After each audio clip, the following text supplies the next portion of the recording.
Good evening, everybody. Welcome to Yucaipa City Council meeting of November 28th, 2022. Call this meeting to order, and at this time, I'd like to ask Captain Landon to come up and introduce us to the explorer who will be saying the pledge. Or is it you? No. Good evening, Mayor and council members. I'd like to introduce you to Austin Barnes, one of our newer explorers, to lead us in the pledge.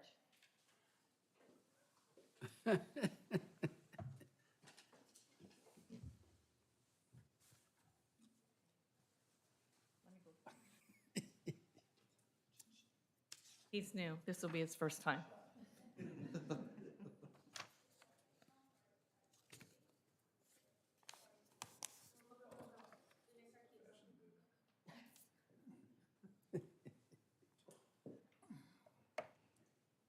We're going to begin with the pledge. Place your right hands over your hearts.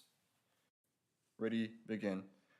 I pledge allegiance to the flag of the United States of America and to the republic for which it stands, one nation, under God, indivisible, with liberty and justice for all. Thank you. Thank you very much. Jennifer, will you please call roll? Councilmember Bogue. Here. Councilmember Duncan. Here. Councilmember Thorpe. Here. Mayor Pro Tem Beaver. Here. Mayor Avila. Here. Ray, are there any changes in the agenda this evening? Yes, Mr. Mayor, staff would respectfully request that the council consider amendment number 12 to item number 12 this evening. It's been distributed to council in the back of the room as well. All right, thank you, sir. Do we have any special presentations? I believe we do. It says here to call up Shane Massoud.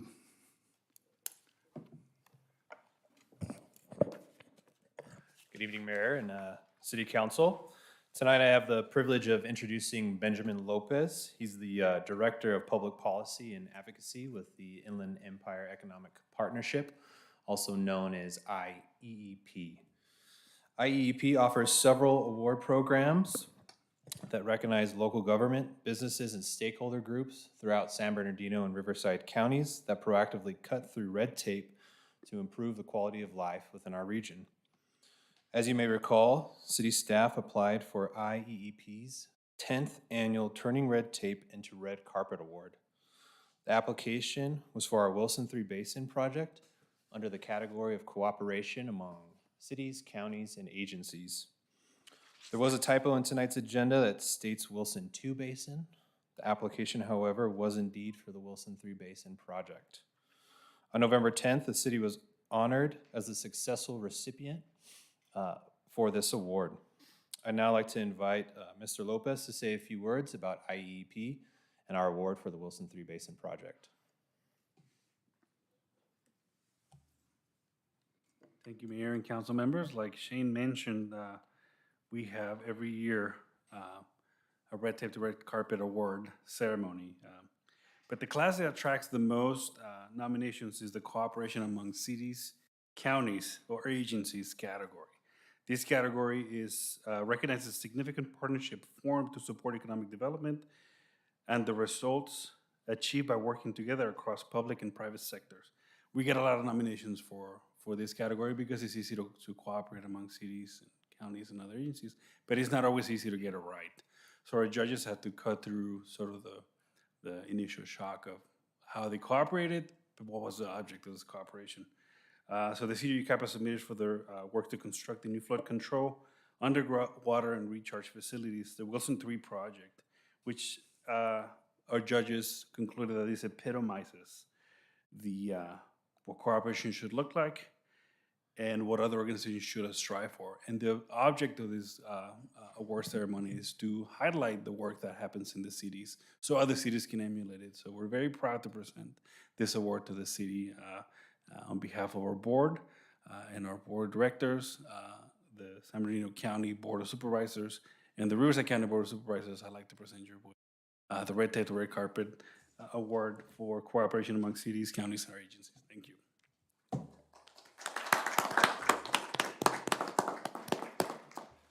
Thank you very much. I believe we'd like to have our pictures taken with you and Shane. Yes, sir. I'll meet you here in front of the dais.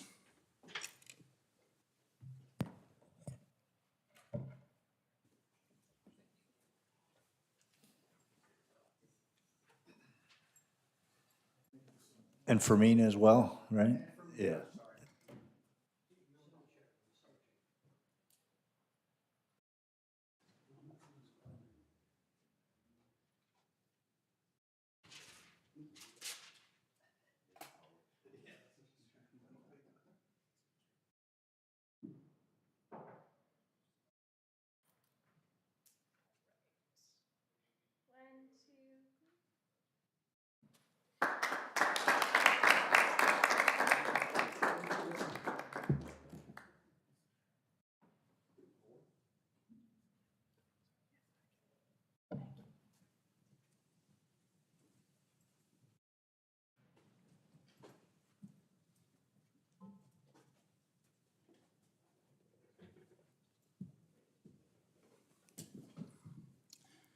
Thank you.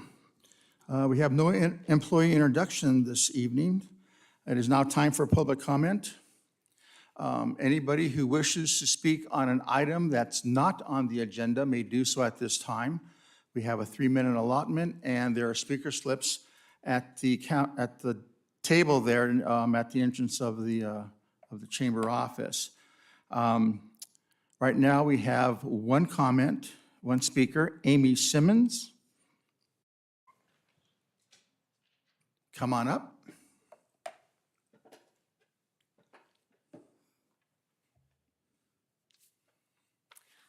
Hi, I'm Amy Simmons from 36475 County Line Road in Yucaipa. And I once again wanted to come before you and thank the city of Yucaipa for support of our library, for the submission of the grant application that we recently received, and to remind you of the amazing opportunity that sits before us, and to update you on what's going on at the library. I was there this morning setting up our annual basket sale, which is a fundraiser for us, and I wanted to mention that there were 6 people at 11:15 a.m. using our free internet access at the library. 62, the number that attended our recent Superheroes event for children. 23 million, the number of library card holders in the United States. Free passes to any state park in the state of California. That's what library card holders can check out of our library. Return on investment for tax dollars spent on libraries consistently ranks between $2 and $10 per dollar spent. And I will bring more information specifically on that in the future.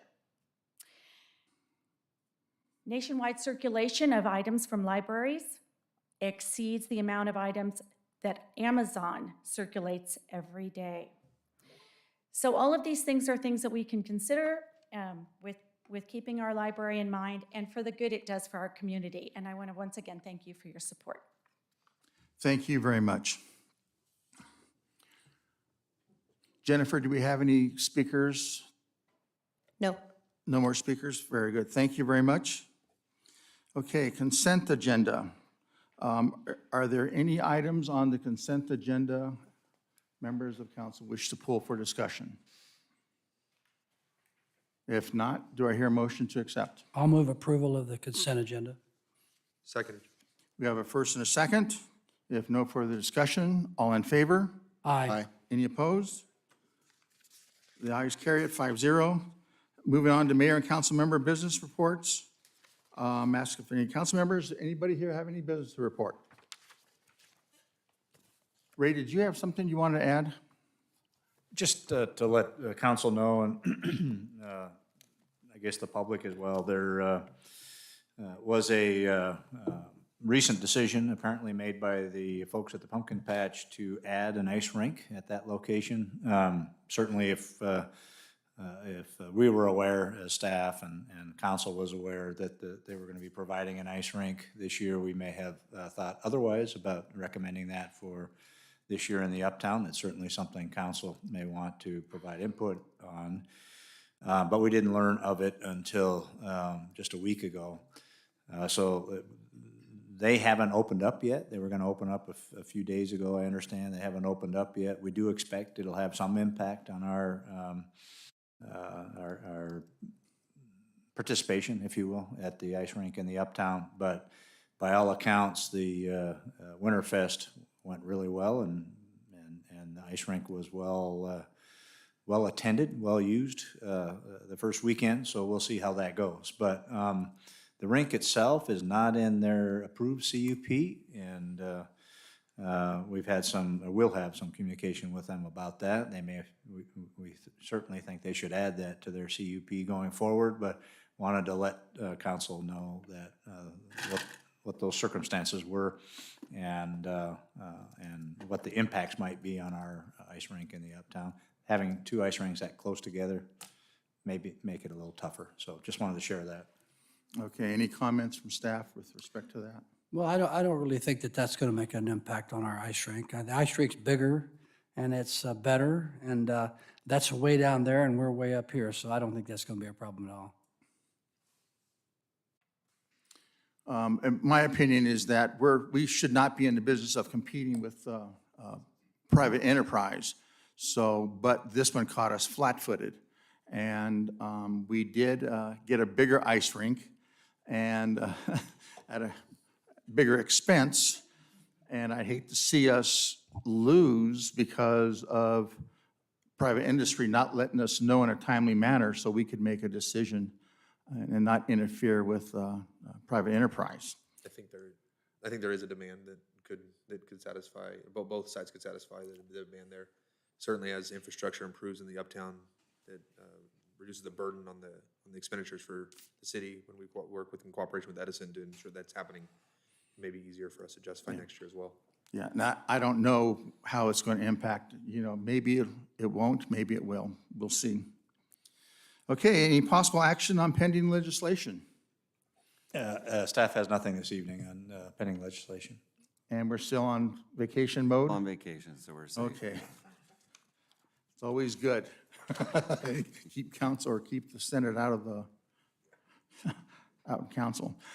Before I want to move forward, I neglected to say that one of our own has returned from some training, Elizabeth Martinez, daughter of Sarah Martinez.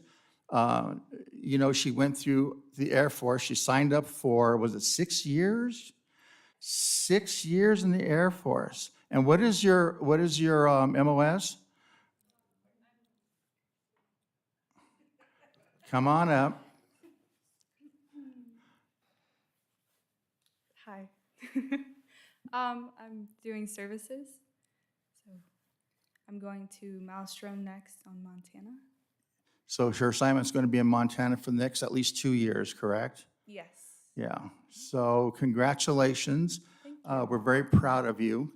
And I just wanted to acknowledge you. And I've known you for a while, and I know you've had some ambitions to go into the service, and now you're going to serve our country with pride. And on behalf of us, City Council, we're proud of you. Congratulations to you. Thank you so much.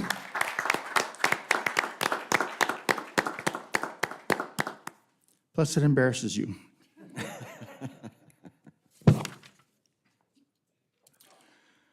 Okay, department reports. I believe item number 9. Landon Kern, change order number 4. Thank you, and good evening, Mayor and members of council. This report is for the approval of change order number 4 for the authorization to remove the El Dorado fire burn scar area debris from our Wilson 3 basin.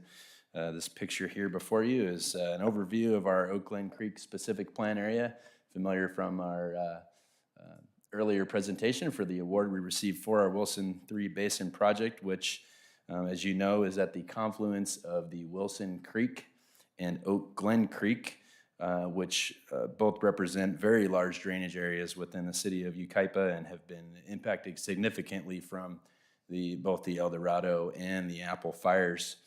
Specifically with respect to debris coming down from those watersheds, making their way down into this confluence here with those two creeks. And I'll start off here with a quick update on where we're at with the construction of the project. Phase 1A, our initial phase of construction for the project, was awarded in November of 2020, just shortly after the El Dorado fire started in September of that year. And Work was completed in September of 2021, which primarily included the mass grading for the large basin area and the grading for the realigned Wilson Creek that enters into that basin. Subsequently, Phase 1B was initiated upon completion of 1A, and that work is substantially complete. We'll be coming to council at an upcoming meeting to recommend acceptance of that contract work, which primarily was the lining of the protected riprap material in the Wilson Creek channel leading into the Wilson 3 basin area, as well as some drainage and fencing improvements, leading us into Phase 1C, which is currently underway, and that includes the majority of the work at the confluence where Oakland Creek comes into Wilson Creek and that large drainage structure that transitions that creek into Wilson Creek, as well as extending the riprap in the channel to connect with this structure and then drop into the basin itself, as well as some erosion control measures at some of the stockpile and slope areas. And that work is underway currently.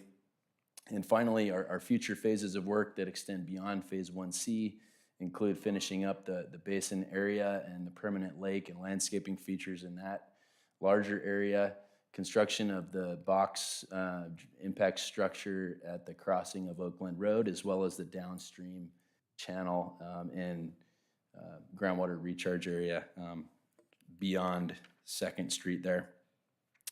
The storm event that took place on December 14th of 2021 was a significant event and was the first of several events where we saw a significant amount of debris coming down through primarily the Wilson Creek watershed. And it all ended up here in the Wilson 3 basin, which was a good example to see our master plan drainage facility in action here. Our award-winning basin is showing its large capacity there. Unfortunately, this material is taking up capacity in that basin, and it's been identified for removal pending approval of emergency funding. This picture is a drone photo taken up above Bryant Street looking west, so you can see this picture was taken shortly after the December 14th storm event in late December, and you can see the area that was inundated with water and a pretty thick layer of debris. In some areas, upwards of 5 to 6 feet of debris that accumulated in the basin. And this next photo is just an aerial shot just right above that, around that same time frame, showing the area that we have identified to remove that material from the basin. The city has been coordinating with the California Office of Emergency Services, Cal OES, and applied for the CDAA grant program for these areas, for several areas within the city impacted from the December 14th event. One of those locations was the Wilson 3 basin area. The city was notified that its application for this area was reviewed and approved first and was successful. The other areas that we applied for are still under review. So subsequently, we did receive the notification of the formal obligation and payment to remove the debris from the Wilson 3 basin area. And this funding agreement identified an overall project budget in the amount of $812,382. This final slide here illustrates the proposed funding and project budget for the project. The first 2 rows of the table before you here represent the approved construction-related costs. The first being the 75% component that's covered by the grant funding, and the second being the required 25% local match for that component. And the obligated approved funding from Cal OES also included an additional administrative allowance there, which is on top of that $755,000, and that's allocated for project management, inspections, staff time, consultant costs, as well as grant administration for those required components to get reimbursed for the work that's being proposed. And with respect to the proposed funding for the project, recommendation number 1 of the report is for the formal approval of the emergency grant funding for the emergency work identified in that funding agreement. Staff is recommending that the emergency work commence immediately via the approval of a proposed change order number 4 with Borden Excavating Incorporated to their existing contract for the Wilson 3 Basin Phase 1C project. And per recommendation number 2 of the report, staff is also recommending an amendment to the fiscal year 22-23 non-capital budget in the miscellaneous special revenues fund by adding change order number 4, debris removal for Wilson 3 Basin 1C improvements project. Items 2A through 2C identify the proposed recommendations in order to establish that new project and associated project budget. And with respect specifically to item recommendation 2C, the city's required local match component, it is important to note that at the last city council meeting, a capital fund transfer in the amount of $1.85 million in net revenues from fiscal year 21-22 was approved by council to the city's capital project fund in order to fund future capital projects. And so in accordance with that item 2C, that recommendation proposes the transfer of $188,926 from that transfer at the prior council meeting in order to cover the costs associated for that local match component of this proposed change order number 4 project. And based on staff's recommendations, the adopted fiscal year 22-23 CIP project budget for the Wilson 3 Basin project would not be impacted with the proposed recommendations to establish this new project, and therefore no amendments to the CIP are required. The proposed change order number 4 would be performed under the terms and conditions of the existing Phase 1C contract and the associated permits to allow that construction that's taking place, as well as the requirements identified in the CDAA grant funding agreement on a time and material basis to remove that material and haul it off-site. The work proposed with change order number 4 is consistent with the EIR that was developed and adopted for the Oak Glen Creek specific plan area, including our Wilson 3 Basin project. That specific plan was adopted by City Council in 2018, the EIR specifically. And additionally, the project also meets the criteria identified in Public Resources Code Section 21080B3 as an emergency project. That's 21080B3, and therefore the scope of work proposed with change order number 4 also meets the requirements as a CEQA statutory exemption as well. And since this work is proposed is exempt from CEQA with those 2 different categories there, the staff report recommendation number 4 also requests authorization for staff to file a notice of exemption to proceed with the work. If approved, the work proposed with this emergency contract could begin immediately, and is anticipated that it would take approximately 40 to 50 working days to remove as much material as we can in accordance with this grant agreement. And that concludes my presentation. At this time, staff is recommending approval of items 1 through 4 as written in the report, and I would be happy to answer any questions that you may have about the report and presentation. Thank you, Landon. Any comments or questions for staff? What is that composition that has filled up that lake? What is that debris? It's primarily sediment, ash, burn area, debris. The consistency is kind of a muddy clay material, and it's got enough silts in it where it's really kind of eliminated the ability for the basin to infiltrate the groundwater. So it's not only taking up capacity, it's also kind of created an impermeable layer to some extent in that basin, which is also prohibiting some of that groundwater recharge that the basin.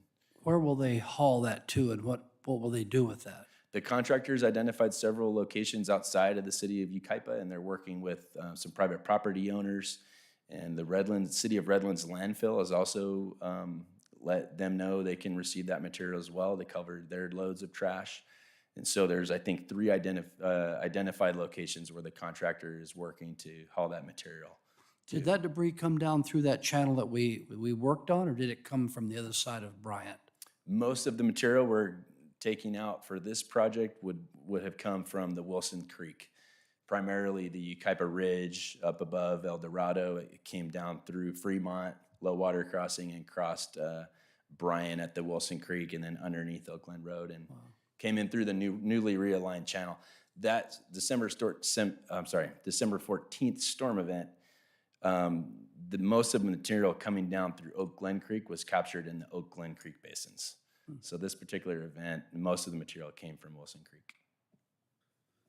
So I do feel compelled to ask this question on the record now. I was briefed before the meeting on this matter, but I want to make it clear.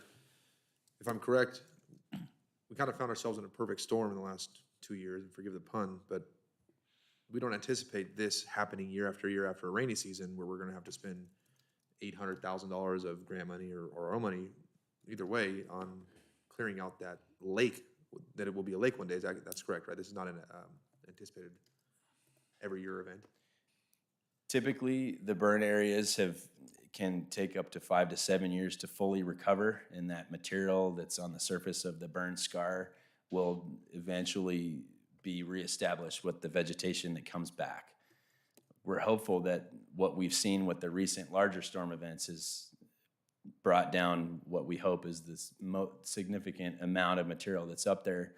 We have had several storm events after the December 14th event, and we are actively applying through this same grant program to help us cover the costs associated with some other debris that's accumulated.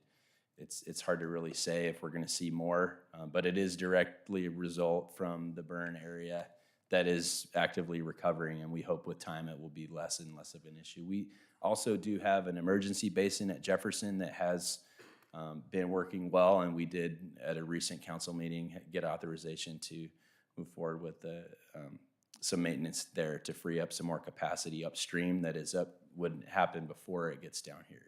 Okay, so as the land rehabs from the fires and that coupled with our basins that we've invested into over the last several years should eliminate the silt and the sediment from entering the lake, and they should be stopped at the basins, whereas we're just going to have the water run off into our lake. That's what I was told. Is that I'm accurate, right? Yeah, if I may follow up on that. It's a combination of things that I think will certainly limit silt gravitating into the Wilson III Basin over time. Operationally, I think there are some things that that we did in this last storm to help with the Oak Glen Creek Basin and the previous storm with the Wilson Creek Basin, and that is that collaboration with flood control that not only leads to these projects getting built, but also leads to these systems being managed well. And then upstream, as Landon mentioned earlier, we already have the temporary basin at Jefferson. We also have a series of basins planned for Pendleton that, and each of these individual basin projects typically include an upstream desilting basin. And so along Oak Glen Creek, you'll have an upstream desilting basin at Pendleton. You'll have an upstream desilting basin at Oak Glen Creek Basin. Both of those will catch silt before they get to the Wilson III Lake.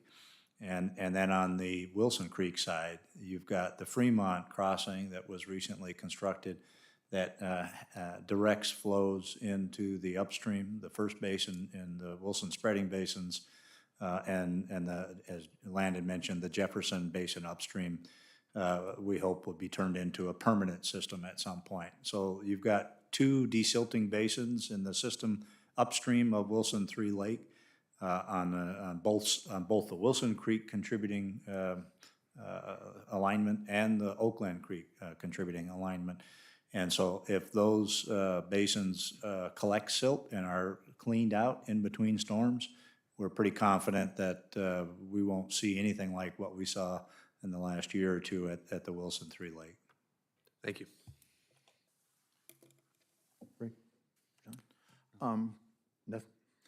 No, it was, all my questions were answered. Our flood control, is it designed to handle 100-year or 500-year floods? The design criteria is a 100-year flood, but 500-year floods are looked at as it relates to our facilities and what the downstream impacts are in the Clomar-Lomar process and in the FEMA mapping process. So in the process, we also have a better understanding of the benefits of our projects relative to the 500-year storm, but they're designed primarily for the 100-year storm. Okay, and until, it's fair to say that until the vegetation, and not just the grasses, but the chaparral gets reestablished, we are going to continue to have these types of flooding incidents where we're going to have more silt and debris coming down the mountain. So it may be 10 years really before everything gets established. With that in mind, will we still be able to apply for FEMA grants? And even after the project is finished and it's a full lake and park and all the amenities are there, are we still eligible for some relief in the event of another flooding event that we've had in the last couple of years? Yeah, both OES and ultimately FEMA, if it's a federal designated emergency, we'll still look at each and every storm impact on community and state, depending on the size of the storm. And we also will continue to pursue other types of grants, like the NRCS mitigation grants, FEMA mitigation grants. It's one of the reasons that the NRCS grant requires that we keep some of those measures in place for 5 years, is because it does take 5 years and sometimes longer to reestablish the vegetation in some of those areas. And so we have K-rail out in certain locations, and if you remember, we had K-rail out after the storm in the 2009 time period for years, for 5 or 6 years, that was required as a part of that funding from NRCS, because it takes quite a while for vegetation to reestablish itself. Mm-hmm. All right. Well, I know that the county of San Bernardino has been up in the Oakland area for a number of months now, working on channels. Do they have any plans on doing any type of desilting basins or? I know in their maintenance efforts, they are working actively at the Oak Glen basins, primarily the one that's furthest to the east, that's accumulated a significant amount of debris, which will in turn restore capacity at that basin and help with downstream efforts. Are you talking about new basins in the village area? New basins. The county, yeah, all this is coming out of the county area, so I didn't know if they had any plans to try to slow the flows.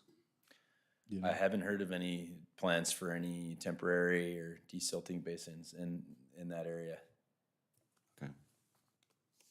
I've been back there the last few weeks, and it's going to be many, many years before that vegetation is back. It's not even close right now. So I don't want to sound too pessimistic, but we're going to see this many times. Yeah, this is not the last time. Yeah, it's going to keep coming down. All right, gentlemen, any other questions? If not, do I hear a motion? So move. Seconded. We have a first and a second. Do we need to read this again or just go through this? We don't need to read it again. All right, if no further discussion, all in favor? Aye. Any opposed? The ayes carry it. Thank you very much, Landon. Moving on to item number 10, Megan Wolf, and the Community Services Department reorganization. Good evening, Mayor and City Council. On November 22nd, staff met with the Finance Committee to discuss the item before you this evening, the reorganization of the Community Services Department.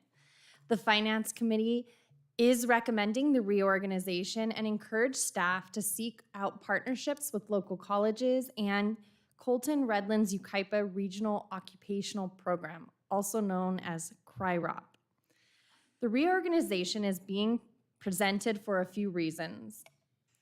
First reason, the STARS Before and After School program, which began in 2014, has grown significantly throughout the years. This year, the Yucaipa-Calamasa Joint Unified School District received a grant for that children who fall into one of 4 categories could receive free after-school program care. Those 4 categories were low income, English as a second language, meets qualification to receive free or reduced lunch, and or have immigrated to America. Because of this, we have seen a significant increase in participation, of which this participation is covered by grant funds through the school district. However, due to our current workflow challenges and the ability to hire, train, and retain temporary and full-time staff. We are struggling to allow the maximum amount of people that want to get into the program. We have a 20-to-1 ratio, which means that we can have 20 students in the program to 1 staff. It is important and imperative that we provide a quality program which provides safety first and meets the needs of the children in the program and the school. Over the past year, the city has worked with Crafton Hills College staff to help develop an internship staff recruitment program to address some of our staffing problems. While we haven't received any students that want to work for the city at this time, we were able to have a professor from Crafton Hills College come and speak to the STARS before and after school program to conduct a training on STEM. We will continue to work with the college to try to achieve our goals together for both entities. Because of this shortage in staff, the recommendation this evening is that we hire a community services specialist. 2 of the 3 positions being recommended this evening will be working for the STARS before after school program.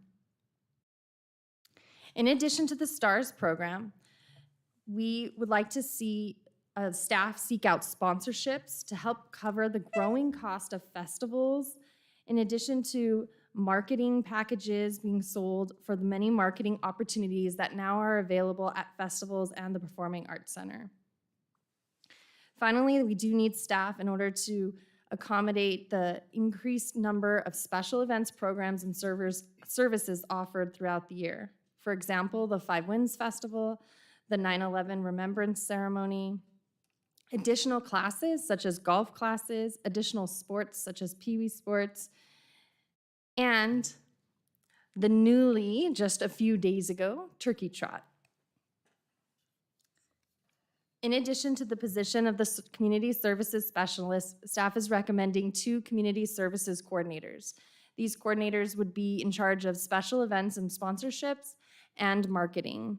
They would help focus on city marketing, which would include managing the city website and social media platforms, and make sure that the most up-to-date content is being published and created and being given to the community.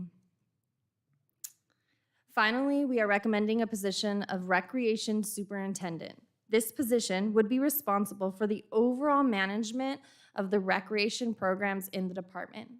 This includes sports, community center, Shear Community Center, STARS before and after school program, camp, and crossing guard.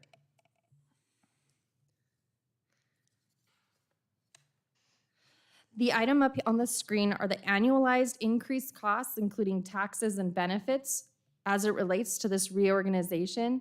And on the right column is the estimated increase for fiscal year '22. It is anticipated that the fiscal year '22 costs associated with this recommendation will be offset by $236,500 in earned revenue from program registrations, grant funding, sponsorships, and temporary staff budget savings, and $74,593.76 in projected sales tax revenue increases. Staff is recommending that City Council approve the items in the recommendation as listed 1, 2, and 3 in the staff report. This concludes my report, and I can answer any questions that you may have at this time. Thank you very much. Any questions of staff? Nothing. There's no flow chart with this, but I'm assuming that the recreation superintendent will work directly for you in the line order? That is correct. Okay. All right. Very good. Well, this requires a vote. Well, we did review this in the Finance Committee, and both Justin and I agreed that this was beneficial to the city, and with that, I will move the item. I'll second. First and a second. If no further discussion, all in favor? Aye. Any opposed? It carries 5-0. Thank you very much. Moving on now to public hearings. We're going to open a public hearing for item number 11, adoption of urgency ordinance number 418-U Union, extending ordinance number 404-Union. All right. Ben Matlock. Thank you, Honorable Mayor and City Council members. This is an extension of the emergency ordinance that the city had adopted last year in regards to Senate Bill number 9. As council may recall, Senate Bill number 9 kind of includes two key provisions. One is it allows essentially a second single-family residence on a single-family lot, and also allows for what's referred to as urban lot split. So regardless of how big the property is relative to the minimum district size, a resident that owns the property may subdivide that individual parcel. One thing I do want to note as well is it does apply to any lot that is within a city, the boundaries of which include a portion or entirely of an urbanized area as defined by the U.S. Census Bureau. And so because of that, the city of Yucaipa is within that boundary, and so the parcels within the city are subject to those requirements. As part of SB 9, the urgency ordinance, the city did adopt a urgency ordinance last year and was extended to essentially for this time period that we are here today. We are still working on a permanent ordinance. One of the things that we had looked at before SB 9 kicked off was a lot of interest from property owners kind of figuring out what SB 9 is. And so we were waiting to see kind of what level of activity occurred after the urgency ordinance, to really kind of tailor our ordinance from there.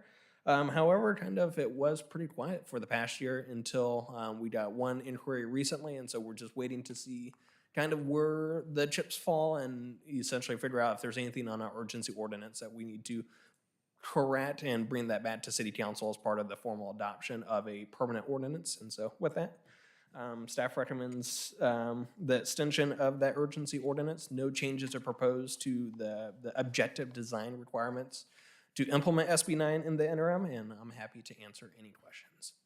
Thank you. Any questions of staff? All right, do we have any public comment with respect to this item? No, sir. Okay, there's no applicant rebuttal. Yeah, no rebuttal. I do want to note that the urgency ordinance does require a 4/5 vote, and then since it's not a permanent ordinance, I don't have it listed as a reading of the ordinance title. I'd still just recommend reading it in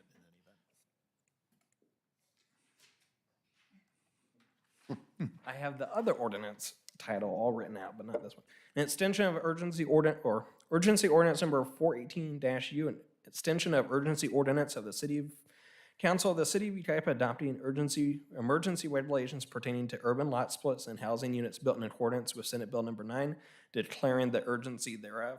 I do want to note, as part of the agenda packet, there was also a report on the efforts to alleviate that as required by state law.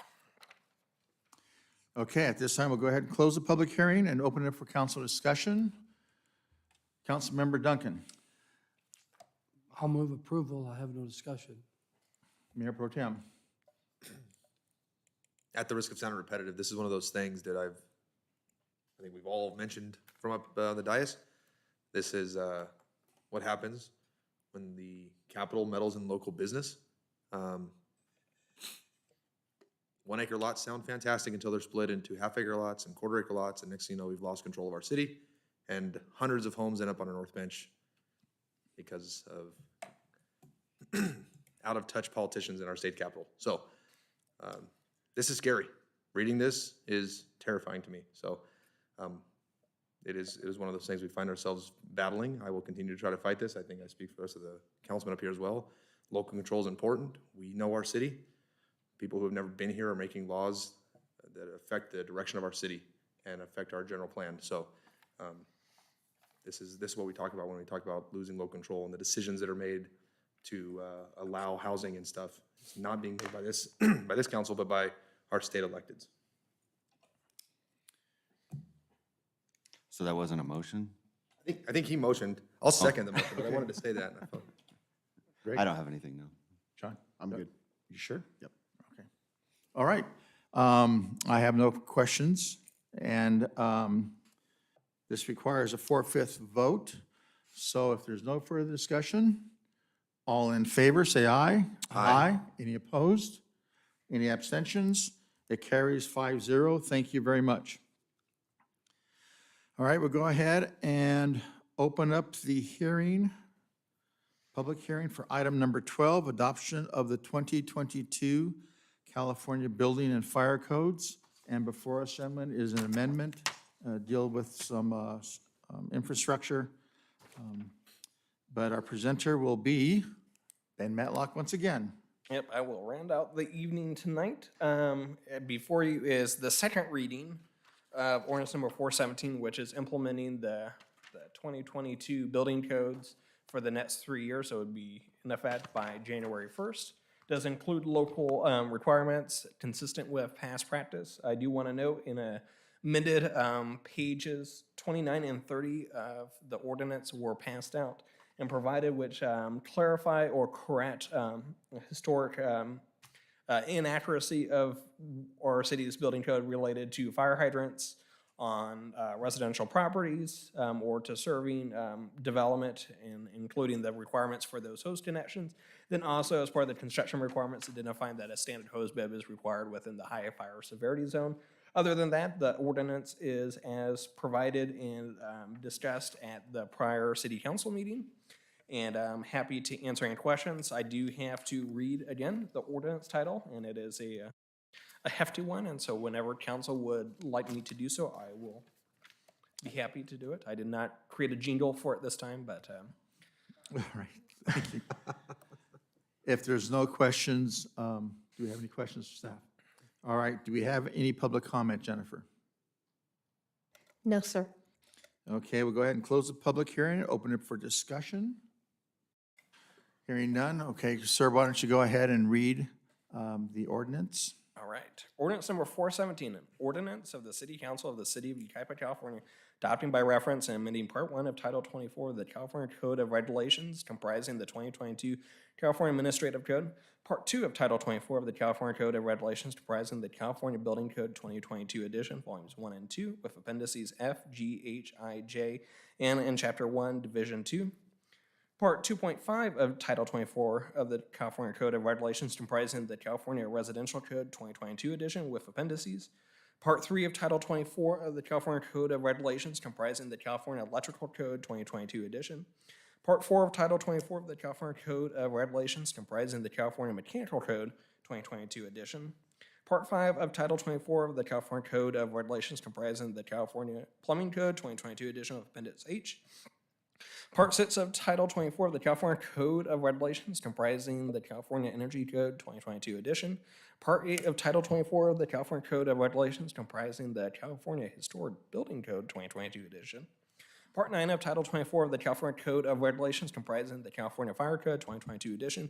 Appendix Chapter 4, Appendices B, B, B, C, C, C, D, E, F, G, H, I, N, and O.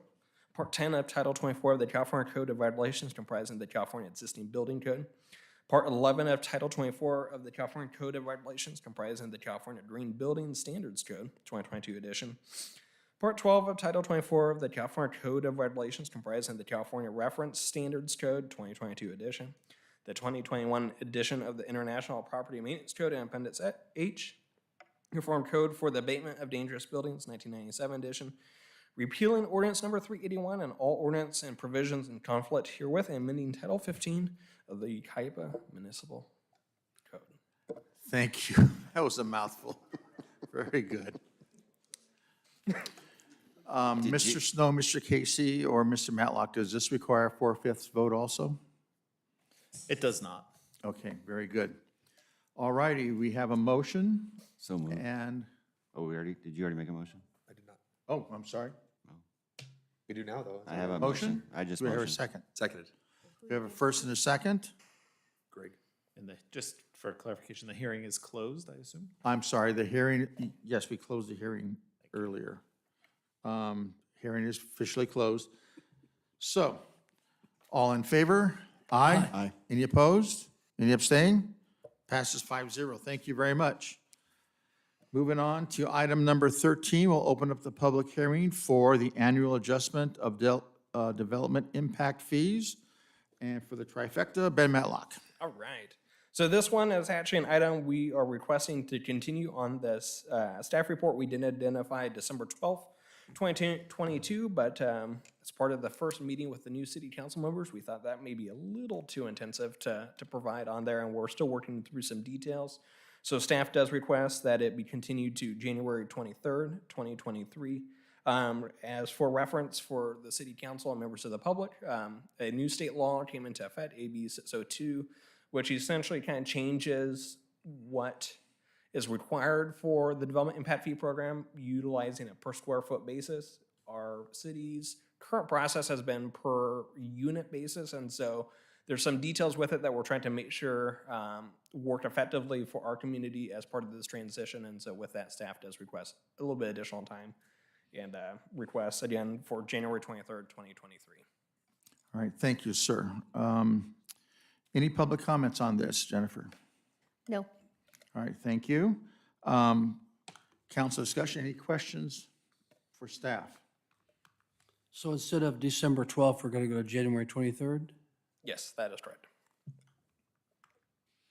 All right. I need a motion to vote to continue the public hearing to January 23rd. Is that correct?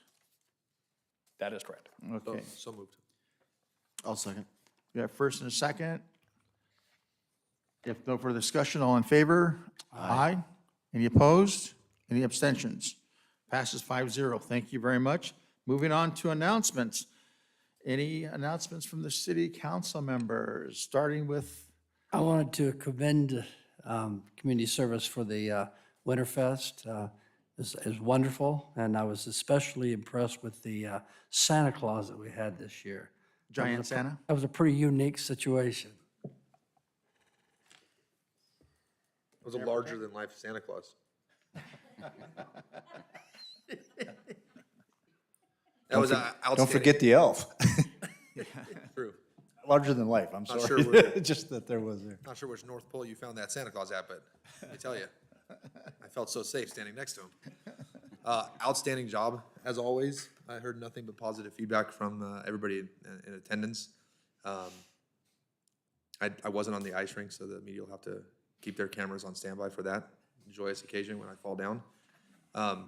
No, outstanding work. I was actually genuinely surprised to learn that everybody involved in the Santa's workshop and inside was city staff. I thought that was a contracted company that we may have used to put that on. All the more impressed with how that turned out. So community services, I'm just very happy we're able to help with that reorg tonight. I think that's going to give you some much needed help in that department. Keep up the great work. Councilmember Thorpe. I'm going to force you to say something. Well, I wasn't able to attend the lighting as a council member, so I apologize for that. But in my stead, I am close friends with Santa Claus, and I asked him to make an appearance, and he wished everybody happy Merry Christmas on my behalf. And he raved about how well the event went. So, and also he tips his hat to the fire department for their hospitality, and they put on a pretty good spread for him. And apparently, because he was wearing a red suit, he has a soft spot for fire trucks. So if there is any kind of complaint about an overly long blast of the air horn on the truck as it was coming down Bryant, forward those to me or Santa, and we'll address those. He apparently found the button. I'm not saying that Councilman Thorpe's Santa, but we've never seen Councilman Thorpe and Santa in the same room at the same time. But you all did a great job. That's hard to follow. I don't know if I'm going to get a chance to do this the next city council meeting, but I want to give a shout out to Mayor Avila for representing us very well this last year. He always. I'll be here at the next meeting. So You will be here, but I don't know if I'll have a chance to commend you on your service and the way you represent our city. You do an excellent job. You always do it with dignity and just class. So thank you, and thank you for your service. I'm still coming back next meeting. Okay. I just want to say the event this Saturday was well attended. I thought it was a great crowd. I understand that the people, acted much more calmly than maybe the last event that we had. Thank you for all the council members who attended. Thank you to Giant Santa. It was just overall great. Everybody had a good time. All the vendors seemed to have done well. All of the patrons seemed to have a good time. And congratulations to all of us for having a great event. All right, with that, do we have any closed session items to discuss? Nothing on this evening's agenda, Mr. Mayor. All right, okay, thank you very much for attending tonight's meeting. Everyone has a pleasant drive home. Our meeting is adjourned.